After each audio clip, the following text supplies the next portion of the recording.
Amis de la Résistance, bonjour. Aujourd'hui, deuxième entretien sur l'intelligence du christianisme que je vous ai montré déjà la dernière fois. Je vous avais parlé des modernes, du rapport des modernes et des primitifs, en disant que l'avantage des primitifs, c'est qu'ils vivaient dans une réalité sacrée et non pas dans un monde profane. Quand on arrive dans l'histoire, on arrive dans ce que l'on appelle les traditions. Vous avez un certain nombre de civilisations qui se forment autour de traditions. Il y a incontestablement une supériorité du monde traditionnel par rapport au monde moderne. D'abord parce que le monde traditionnel respecte l'ordre du cosmos, même s'il ne sait pas qu'il y a un créateur du cosmos, il ne le met pas en péril, ce qui est malheureusement le cas des temps modernes. Il y a une aspiration à connaître le Créateur, l'intelligence humaine va progresser sans arrêt et en élaborant de nouveaux mythes, elle va faire des découvertes, mais ces aspirations, cette quête de Dieu va être détournée par le diable. Et cette aspiration à Dieu va être détournée par le biais des idoles. Ça encore c'est d'actualité puisque nous vivons le temps des idoles. Les idoles qui sont des faux dieux que l'on substitue au vrai Dieu. Donc les traditions païennes, malheureusement, ont des idoles qui sont des instruments du diable. Moyennant quoi, ce sont des traditions. Alors, là, vous savez que la grande question, c'est de savoir, il y a une discussion, surtout entre les initiés, pour savoir quelle est ce que l'on appelle la tradition primordiale. Et c'est-à-dire, est-ce qu'il y a une tradition qui précède toutes les autres, dont toutes les autres seraient des formes dégradées? Et cette question est extrêmement importante parce que la tradition primordiale a été désignée par les Rose-Croix notamment comme l'hermétisme, n'est-ce pas, la tradition hermétique, et que vous avez une route de cette tradition hermétique à la Déclaration des droits de l'homme. N'est-ce pas, je l'ai suivi dans un certain nombre de tomes à travers Pic de la Mirandole et autres. Donc, cette question de la tradition primordiale est essentielle. Pour nous, chrétiens, catholiques, la tradition primordiale, c'est la tradition adamique. C'est-à-dire Dieu crée Adam, évidemment, fait une révélation à Adam, et cette tradition est petit à petit dégradée. C'est-à-dire qu'après la chute, après Babel, les peuples se dispersent. Et il y a un phénomène très extraordinaire, c'est qu'on va retrouver dans beaucoup de traditions païennes des éléments de la tradition primordiale adamique. On va le voir au cours du récit. Pour ceux qui ne croient pas, évidemment, en Dieu et en la création d'Adam, et qui croient que l'homme est né après X temps d'évolution d'une fameuse donc l'homme, évolution, on ne sait pas d'où d'ailleurs, on ne sait pas d'où d'ailleurs, puisqu'il ne descend pas du singe, puisque les singes ont condition. On ne sait pas d'où d'ailleurs, puisqu'il ne descend pas du singe, puisque les singes ont continué à subsister. On ne sait pas d'où d'ailleurs, puisqu'il ne descend pas du singe, puisque les singes ont continué à subsister. Mais enfin, tout d'un coup, il y a un homme qui a pas. Il y a d'ailleurs un couple primordial. La science, science ou pseudo-science, ne nie pas qu'il puisse y avoir un couple primordial à l'humanité. Donc, pour ces gens-là, c'est-à-dire les gens qui nous dominent, et parfois l'hermétisme, c'est la tradition de la franc-maçonnerie qui a imposé la Déclaration des droits de l'homme, mais pour d'autres historiens, ce sont d'autres traditions. Alors, beaucoup mettent en première tradition le Tao chinois. Le Tao chinois qui est une des premières traditions historiques qui soit répertoriée. Ce qu'il faut bien comprendre, c'est que nous sommes avec les traditions païennes dans l'histoire. Or, il y a encore là une querelle parce que la dictature culturelle moderne a inventé une préhistoire. Pour ceux qui régentent le monde, l'histoire commence avec l'écrit, c'est-à-dire qu'au XIXe siècle, où il y a eu des textes en disant l'histoire commence avec les premiers écrits qu'on ait retrouvés, c'est-à-dire à Sumer. Mais c'est faux.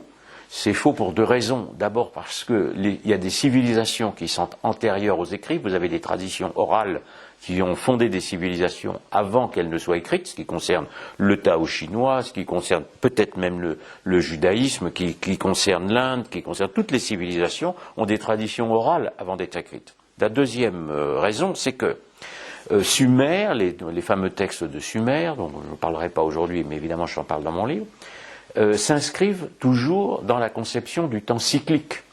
Or, l'histoire ne commence pas, il n'y a pas d'histoire ni de préhistoire dans un temps cyclique, puisque le temps revient sur lui-même.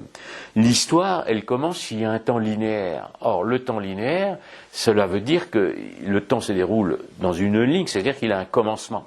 Donc en vérité, l'histoire commence avec la Genèse. Genèse écrite ou pas écrite, mais c'est-à-dire avec la création d'Adam par Dieu. Et la Genèse elle-même, évidemment, va prendre tout son sens avec l'incarnation, c'est-à-dire avec le christianisme.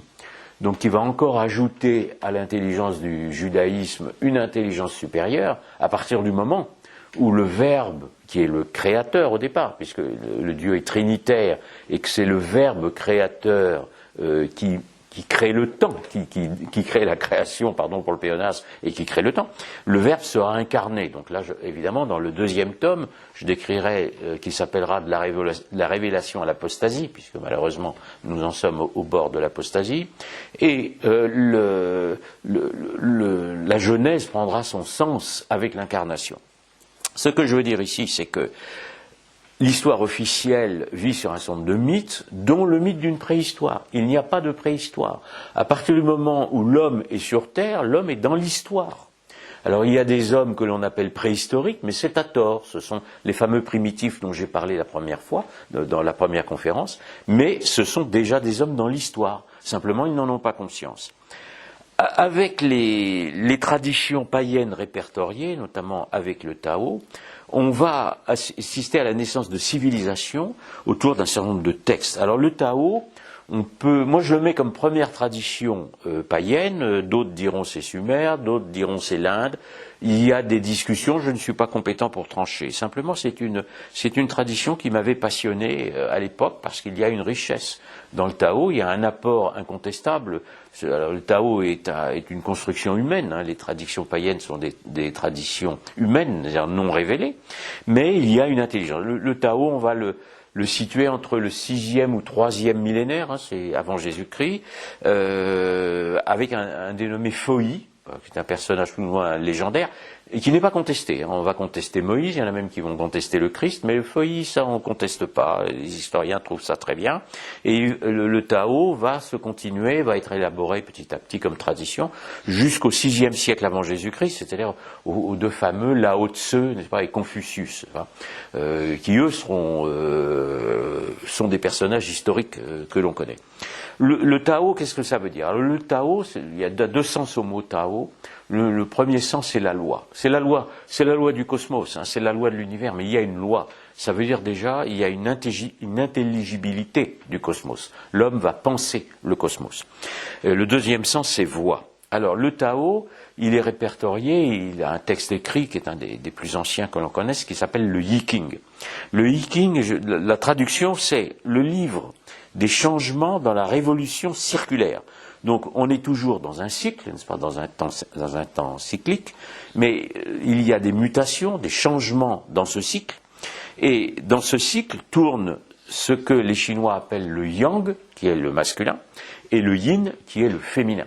Et il va y avoir une concordance du masculin et du féminin qui va permettre la vie. C'est déjà une élaboration absolument extraordinaire. Évidemment, c'est compatible avec Adam et Ève, hein, l'homme et la femme qui vont perpétuer la vie. Donc c'est compatible avec la Bible. Dans cette révolution circulaire, les Chinois vont inventer, ils vont chercher à calculer comment ce cycle, alors on va sortir du cycle annuel avec les sacrifices annuels tels qu'ils étaient dans les sociétés agricoles, pour envisager des périodes beaucoup plus longues. Et les Chinois vont inventer en fait les mathématiques. Et ils vont aussi se pencher sur la façon dont les astres peuvent influencer le monde, le Soleil et la Lune, et ils vont inventer l'astrologie. Au passage, évidemment, la mathématique, l'astrologie n'ont pas été inventées par les Arabes, hein, parce qu'on vit aussi sur le mythe d'une science arabe. Non, tout ça remonte à la Chine, tout ça remonte à l'Inde, remonte à bien avant. Il n'y a pas de science arabe. Bon, c'est encore un mensonge de l'histoire officielle sur lequel je suis déjà revenu dans d'autres livres. Le Tao est donc la loi primordiale, et c'est ce que les Chinois appellent le principe. Le principe, alors ce n'est pas Dieu, hein, on le donne pas comme Dieu, c'est ce qu'on appelle le principe.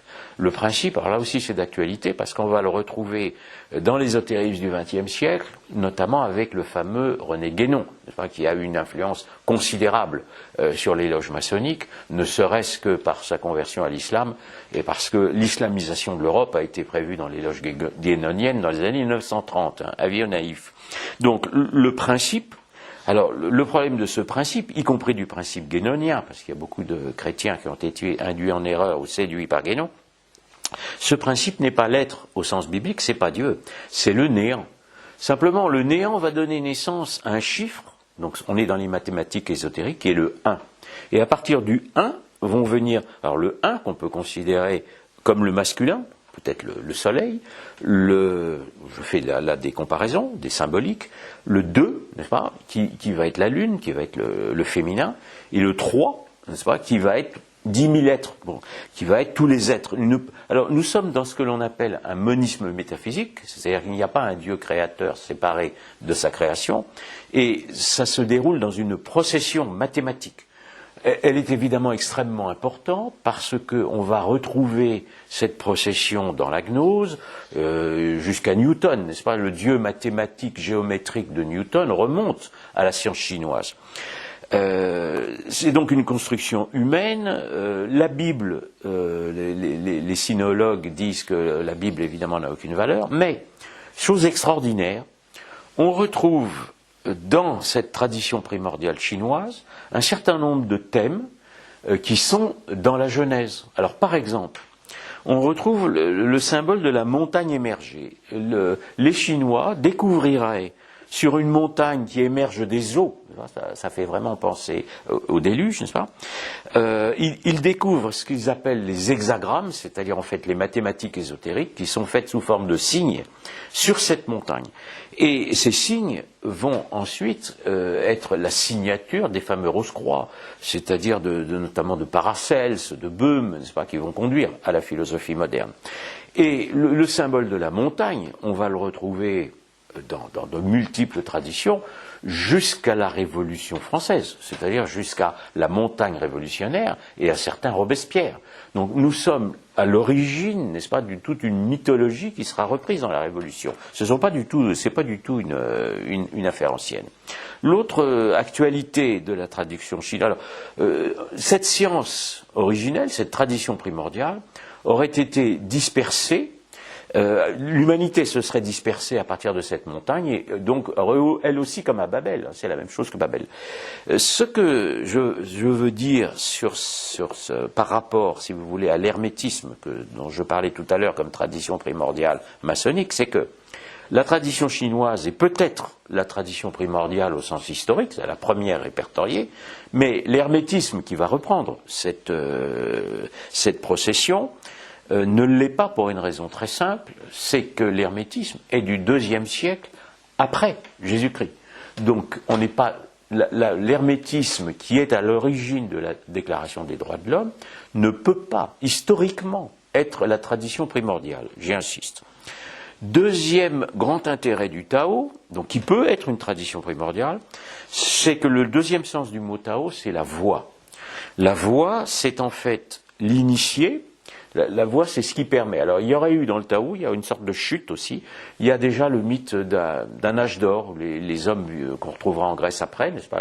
Les hommes vivaient en affinité avec les dieux, et à suite d'une faute rituelle, il y a une dispersion, et le Tao va être la voie par laquelle l'initié, parce qu'il faut l'appeler par son nom, va pouvoir voyager entre la terre et le ciel. C'est ce que l'on va retrouver d'ailleurs dans la symbolique hermétique après, ce qu'on va appeler les oiseaux. N'est-ce pas? C'est le langage des oiseaux. Les oiseaux sont ceux qui voyagent entre le ciel et la terre. Et cette voie est considérée par l'histoire officielle comme une mystique. Donc elle reprend d'ailleurs des choses qui étaient déjà le cas dans l'Antiquité, dans la pseudo-préhistoire de ce que l'on a appelé les chamans. Les chamans déjà étaient censés voyager, remonter dans des sphères. Voyage dans les sphères que l'on retrouvera évidemment dans les philosophes, dans la gnose, jusqu'à Descartes. L'histoire officielle considère cette voie du Tao comme une mystique. Non, ce n'est pas une mystique, c'est ce que l'on doit appeler, que certains initiés d'ailleurs, honnêtes, bien que non chrétiens, appellent ce que l'on appelle une voie irrationnelle, c'est-à-dire une voie qui ne fait pas référence à la raison, mais simplement une forme de quiétisme, c'est-à-dire une sorte d'illumination. C'est déjà les prémices d'une illumination. Pour qu'il y ait une vraie mystique, il faut en effet qu'il y ait un dualisme métaphysique, parce que vous ne pouvez pas contempler ou s'unir, puisque la mystique c'est la contemplation ou l'union à Dieu. Vous ne pouvez pas contempler ni vous unir à un Dieu qui n'a pas d'être. Or, dans le Tao chinois, il n'y a pas de Dieu et il n'y a pas d'être. Donc vous ne pouvez pas vous unir au néant. Donc c'est une fausse mystique. On la retrouvera évidemment dans le quiétisme. Il y a toujours de l'actualité. Lao Tzu, l'autre, alors là c'est surtout la voie irrationnelle qui va commencer avec Lao Tzu. Et Lao Tzu a aussi un autre intérêt, c'est qu'avant la philosophie grecque, il dit qu'il y a deux Tao, il y a le Tao du ciel, et le Tao du ciel respecte l'ordre du cosmos, et il donne son ordre à la société, donc ça c'est plutôt compatible, mais il y a aussi le Tao de l'homme. L'homme, c'est l'initié qui va pouvoir prendre la place du Tao du ciel. Donc on est en une sorte de pré-humanisme, que l'on va retrouver dans Socrate et évidemment dans l'humanisme. Le Tao du ciel a un avantage, c'est donc c'est l'ordre du cosmos, et il a une conséquence politique. C'est que les initiés vont trouver dans le ciel le modèle de la cité terrestre. C'est aussi une compatibilité avec la Jérusalem céleste. Donc le roi chinois, n'est-ce pas, tient son modèle du ciel et lui-même un initié. Alors ce qu'il y a d'extraordinaire, donc le modèle a été celui de l'âge d'or et il faut essayer de le reproduire sur Terre. Le problème extraordinaire, c'est que ce roi doit lutter contre l'autre, c'est-à-dire évidemment aussi contre l'étranger, comme dans les sociétés primitives, c'est une forme de sagesse, et il lutte spécifiquement aussi contre le mal, et le mal est représenté par le dragon qui est dans ce qu'on appelle les eaux primordiales, et le dragon, c'est le serpent. C'est une des premières représentations du serpent. Le serpent est déjà le mal. Donc, je veux bien qu'il n'y ait pas de tradition adamique antérieure, mais vous avez quand même dans le Tao chinois des réminiscences de tout ce qui est écrit dans la Genèse. Alors, ce modèle vertical qui sert à la consolidation de la monarchie, notamment au premier millénaire, celle des Tchéou, elle change avec Confucius. Confucius, lui, était une sorte de démocratisation, et Confucius est, donc du VIe siècle avant Jésus-Christ, est considéré comme un ancêtre du communisme. Donc la Chine d'aujourd'hui, la Chine communiste, modèle, n'est-ce pas, qui va nous servir peut-être à la dictature sanitaire si elle est renouvelée par le réélu, élu entre guillemets, et le communisme remonte officiellement à Confucius, c'est un des premiers. Et Confucius va probablement influencer, vous savez que le communisme remonte aussi hélas à Platon, et Platon vit 50 ans, ou un peu plus de 50 ans après Confucius, et à l'époque les initiés voyagent d'un pays de l'Orient à l'Occident. Par exemple, Lao Tzu serait mort en Occident. Donc, si vous voulez, les doctrines vont de centre initiatique en centre initiatique. Donc, il est très possible que Platon ait connu le modèle chinois. Au premier millénaire, on va voir aussi en Chine, quelque chose qui est également d'actualité, sont les premières sociétés secrètes qui vont être au service du politique. Et ce qu'il y a d'extraordinaire, c'est que ces sociétés secrètes sont hiérarchisées avec en bas les socialistes, c'est-à-dire les confucianistes, et en haut ceux qu'on va appeler les supérieurs inconnus, et qui seront les pseudo-mystiques, c'est-à-dire les disciples de Lao Tzu. Alors là aussi, c'est d'actualité, puisque ce modèle sera repris par les Illuminés, par les Rose-Croix, par les Illuminés, et qu'évidemment, les Illuminés feront la révolution. Deuxième tradition qui apporte aussi à l'humanité, si on veut, c'est l'Inde. Voilà. L'Inde, alors aussi, il y a des problèmes de datation, je passe là-dessus. Les textes les plus anciens, c'est ce que l'on appelle les Védas. Bon. Dans l'Inde, on retrouve aussi le mythe du déluge, donc ça peut aussi être post-adamique. Et on retrouve aussi d'ailleurs un dragon qui s'appelle Vrtra, pardon si je le prononce mal, c'est V-R-T-R-A, et qui est un serpent, encore un serpent, mais qui est le créateur à l'origine du monde. C'est ce que l'on va retrouver dans la gnose. Ça sera le démiurge gnostique, c'est-à-dire le mal. Le monde est créé par le diable. Donc c'est déjà dans la tradition indienne. Dans les Védas, l'apport que l'on peut dire de les Védas, c'est la notion d'âme. Alors en fait, la notion d'âme, elle était déjà dans les traditions européennes, mais enfin l'histoire officielle l'attribue à l'Inde.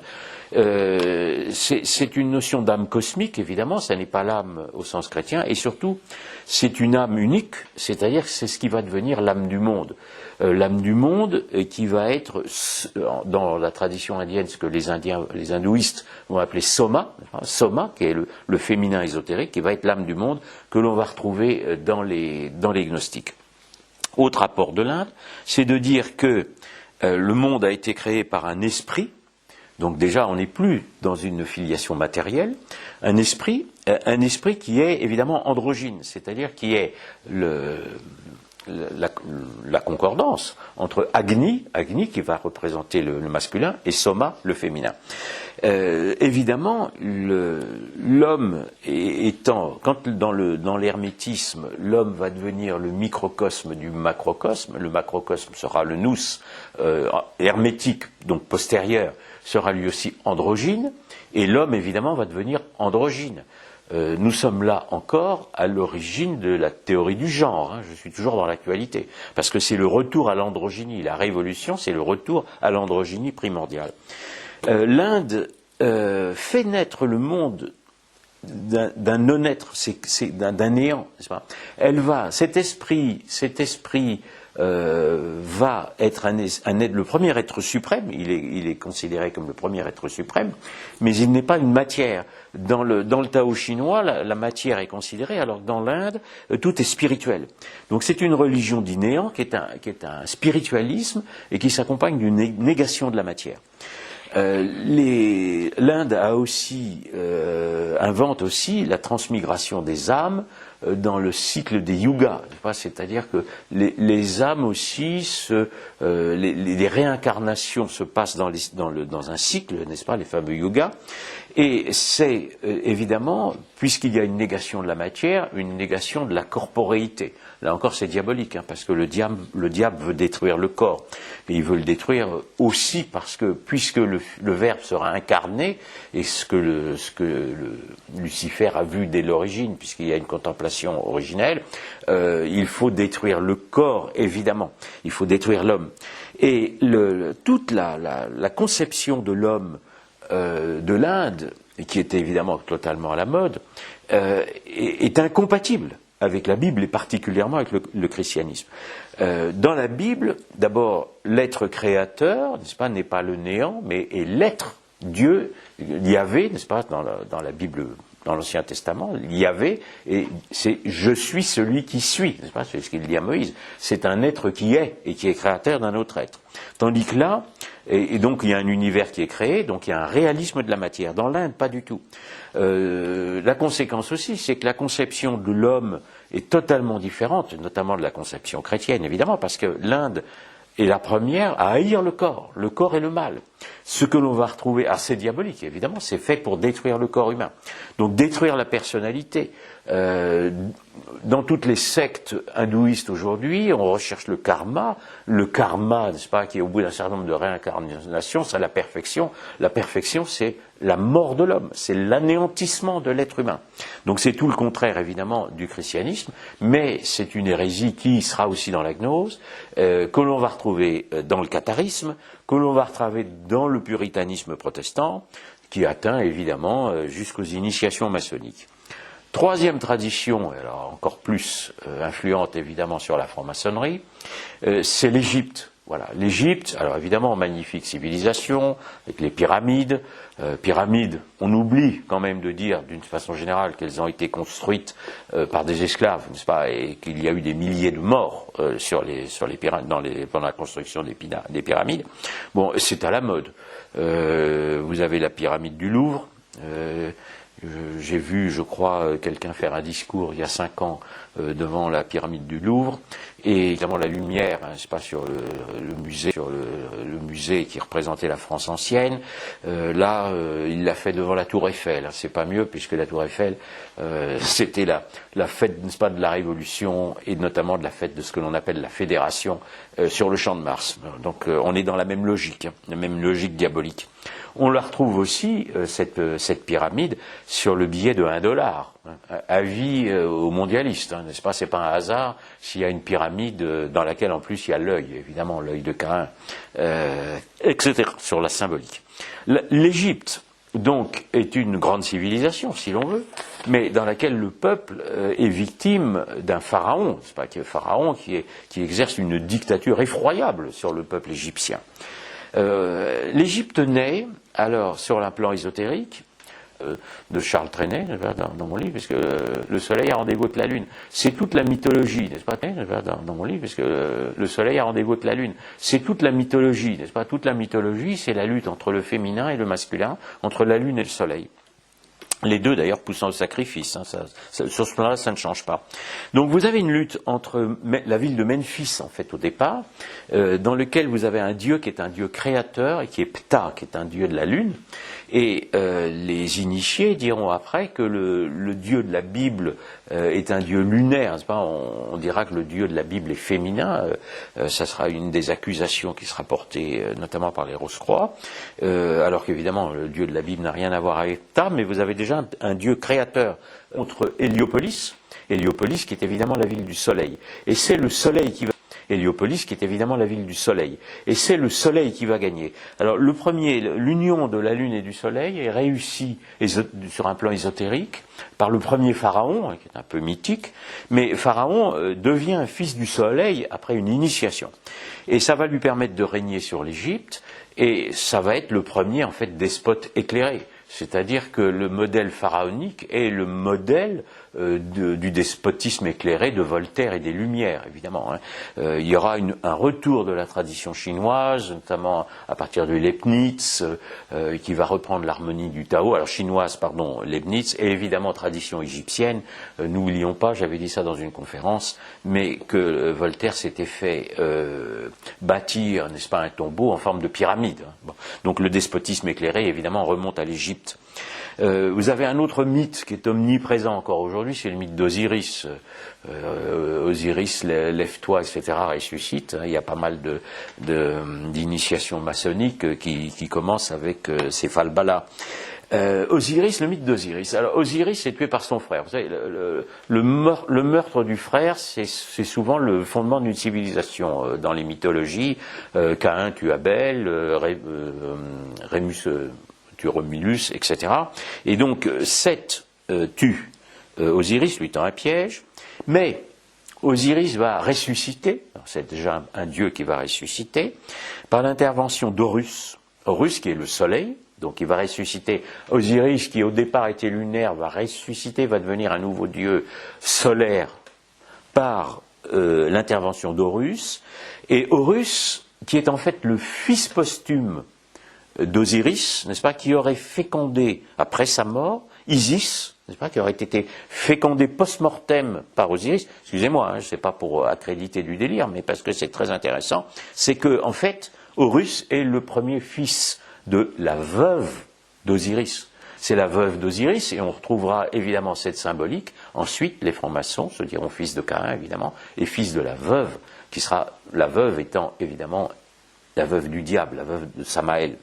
Et Osiris, donc, Isis est là, donc le fameux Hermès, qui n'est pas un dieu grec, mais qui est un dieu égyptien qui sera intrus en Grèce, j'en reparlerai une autre fois. Et Isis alors Isis, qui est évidemment aussi le féminin ésotérique, qui est toujours la terre-mère, hein, c'est la même mythologie, va en Grèce être assimilé à Déméter, qui va être au centre des fameux mystères d'Éleusis, dont je parlerai une prochaine fois. Donc on est, et évidemment ensuite, toute la mythologie maçonnique. On est aussi, avec l'Égypte, en dehors de cette mythologie, à l'origine d'un certain nombre de mythes qui ont été repris par les modernes, notamment le mythe donc du soleil. Vous avez le rite écossais des francs-maçons est un rite solaire, et vous avez par exemple dans les loges maçonniques, n'est-ce pas, une colonne de gauche, évidemment, puisque c'est la gauche ésotérique qui est surmontée par la lune, par le féminin, parce que la gauche est féminine, et la colonne de droite qui est surmontée par le soleil masculin. Le soleil va donner naissance à ce que les Égyptiens pensent un œuf cosmique. Tout viendrait d'un œuf cosmique. Nous sommes à l'origine de l'évolutionnisme. Un œuf primordial. Alors la grande question de l'œuf primordial, c'est que, bon, il y a un œuf, donc tout va venir. Tout va venir de cet œuf. Très bien. La question qu'on pose, excusez-moi, elle est simple, mais d'où vient l'œuf ? C'est-à-dire, quelle est la poule qui a pondu l'œuf, en vérité. Et alors, donc, si une poule a pondu un œuf, mais alors qui a créé la poule? Ou qui a créé l'œuf, qui a créé la poule? Voilà. Donc, il faut bien évidemment qu'il y ait un créateur. Hein. Rien ne peut sortir du rien. Du néant, rien ne peut advenir. Donc, si vous voulez, il y a une intelligence, évidemment, de la Bible, du judaïsme et du christianisme, qui est supérieure à celle de ces traditions, parce que rien ne peut sortir de rien. Bon. On le retrouve dans le mythe d'évolution. Et on va retrouver ce mythe de l'œuf cosmique ou de l'œuf primordial dans un certain nombre d'initiés, notamment à la Renaissance, et dans Diderot. Diderot va croire à ça, et Diderot va l'exprimer. Et Diderot, c'est-à-dire, c'est l'encyclopédie. C'est évidemment l'évolutionnisme. Et dans le cadre de l'évolutionnisme, je me permettrai simplement aussi de préciser qu'il y a une croyance qui s'appelle le vitalisme, n'est-ce pas ? C'est le vitalisme qui a eu un certain succès en Allemagne à une certaine période de l'histoire, n'est-ce pas ? Des heures soi-disant sombres, mais qui naissent aussi de ce mythe égyptien, n'est-ce pas ? Les Rose-Croix sont en vérité, disons-le clairement, les ancêtres aussi des nazis, hein. Non seulement des mondialistes et des francs-maçons, mais des nazis. Hein. On oublie de le dire d'une façon générale. Dernier symbole égyptien qui va me retenir, c'est évidemment le symbole du serpent. Dans la médecine égyptienne, dans la médecine traditionnelle, le serpent représente la colonne vertébrale, symbole que l'on retrouve encore évidemment sur le caducée de nos médecins, mais c'est aussi évidemment le symbole du diable. Et quand la Bible, quand la Genèse, n'est-ce pas, va décrire le diable comme le serpent, il est absolument évident que les Juifs, n'est-ce pas, qui ont vécu l'exil, qui ont été en Égypte pendant plusieurs siècles et qui sont libérés par Moïse, assimilent l'initiation égyptienne au mal, au serpent. Donc la Genèse vient rétablir la tradition primordiale adamique, n'est-ce pas, contre le serpent, dont la figure la plus emblématique est celle de l'initiation égyptienne. Alors, juste un mot pour terminer, c'est à propos de la Genèse, vous savez que dans la tradition juive et chrétienne, on l'attribue à Moïse, Moïse ayant vécu au XIIIe au XIIe siècle. C'est contesté, on ne conteste pas l'existence de Wenwang ou de Fohi, mais on conteste Moïse. Et certains ésotéristes ont voulu faire de Moïse un fils égyptien, c'est-à-dire le judaïsme serait une suite du judaïsme, de l'Égypte, pardon, alors que, notamment parce que vous savez qu'en Égypte, il y a le premier monothéisme, n'est-ce pas, d'Akhenaton, mais en vérité, dans la Genèse, Abraham ayant lui aussi vécu antérieurement à Akhenaton, le monothéisme est antérieur à Moïse. Bon. Alors Moïse est contesté, où on nie son existence, où on fait de Moïse un initié égyptien. Il aurait apporté à Israël l'initiation égyptienne en la modifiant. Donc le dieu de la Bible serait lunaire, etc. Autre stupidité, fort répandue. Hein. Beaucoup d'ésotéristes ont écrit là-dessus. Mais il y a quelque chose qui le contredit. Voilà, une chose très simple. Je fais un certain nombre de remarques dans mes livres sur l'ésotérisme, mais quand le peuple juif est libéré d'Égypte, Moïse le conduit il y a le fameux passage de la mer Rouge. savoir si les os étaient séparés. Bon, les os se séparent, et le peuple hébreu passe, pareil. Bon, les os se séparent, et le peuple hébreu passe. Et quand les Égyptiens qui veulent les tuer, n'est-ce pas, qui veulent les poursuivre et les tuer, pénètrent, n'est-ce pas, dans la mer Rouge, les eaux se referment sur les Égyptiens et les Hébreux sont sauvés. Mais si Moïse avait été un fils égyptien, les eaux se seraient refermées sur Moïse. Donc c'est pas logique. Il y a évidemment d'autres symboles. Hein, quand il jette le serpent, on sait que ça représente la libido siendi, etc. Bon, si vous voulez, il n'est pas possible, l'ésotérisme est de mode, hein, dans les étals de librairie, on trouve des étals de livres, mais ça n'est pas la réalité historique.